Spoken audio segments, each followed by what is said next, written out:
Hey friends, I'm Henry, you're watching BrainStormAcres, and I'm back in the kitchen. Come along, I'm going to make some onion rings today.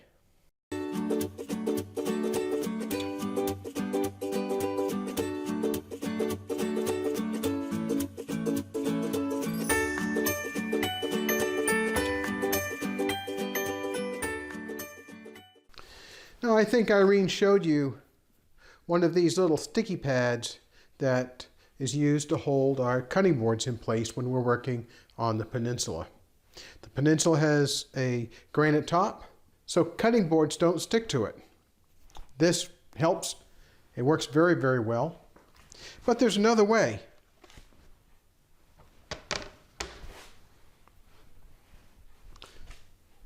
I have a towel. I frequently use these when I'm cooking to wipe up spills and things like that. This one's a little bit stained. It's no big deal. All you do is get it damp, put it on the surface where you want your cutting board, straighten it out,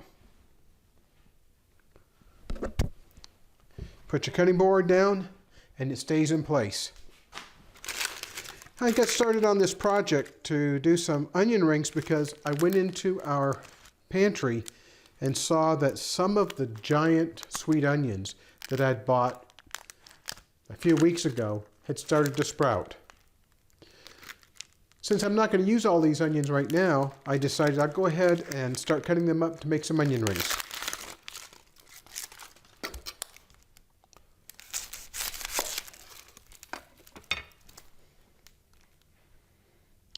This one looks pretty good, but the center's not going to be usable.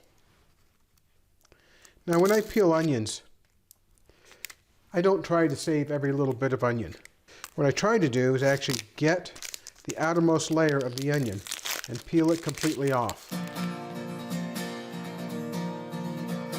What I'm going to do now is cut a series of slices through this onion, somewhere between 1/4 of an inch and 3/8 of an inch thick. I'll do one more.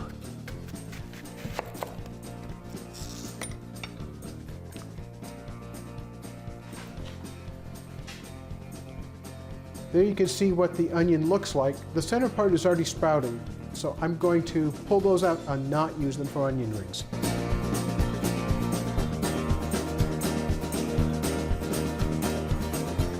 I have a batter that's made with 1 1/4 cups of flour, a teaspoon of salt, a teaspoon of baking powder, 1 cup of milk. I have to add a little bit more here because we're so dry. I want it to be a little thicker than a heavy cream. Now I whisk that up. It's all incorporated together. What I'm going to do now is I have my raw onion rings, my batter, a tray to drain the onion rings off while the batter is draining, some panko breadcrumbs. I have 2 half-sheet baking pans that I've put some parchment paper on. What we're going to do is dip these onion rings in the batter, let them drain a little bit, put them in the panko breadcrumbs, and then put them on the parchment paper. Then we'll just pop them in the freezer and freeze them. Now that's a really big trick when you're making onion rings. If you want to have onion rings that are soft and delicious and really luscious when you cook them, and they don't have to turn really dark brown, freeze them first. Freezing them disrupts the cell structure. That makes them a lot more tender. I learned this many years ago from a lady in New Mexico who used to come into the place where I worked once or twice a month, and she'd make a big batch of onion rings. She was about 5 feet tall, and she'd be up to her armpits in the flour to dredge the onion rings in, and then the batter, and again in the breadcrumbs. And then they all went in the freezer.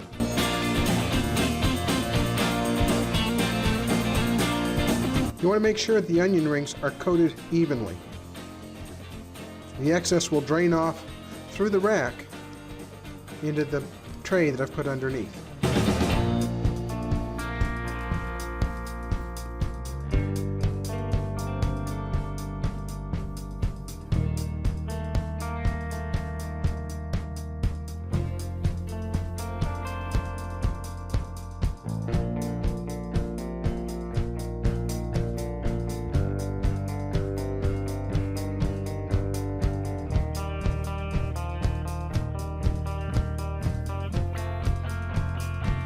I have about 1/4 of the onion rings that I've sliced up, breaded and encrusted with some panko breadcrumbs. They're on the trays and ready to go in the deep freeze.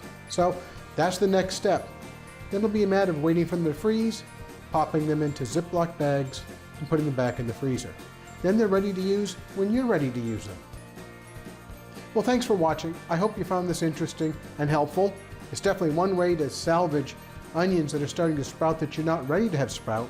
Please like and subscribe if you like what you saw. And don't forget to hit the bell for notifications. Have a great day. Bye.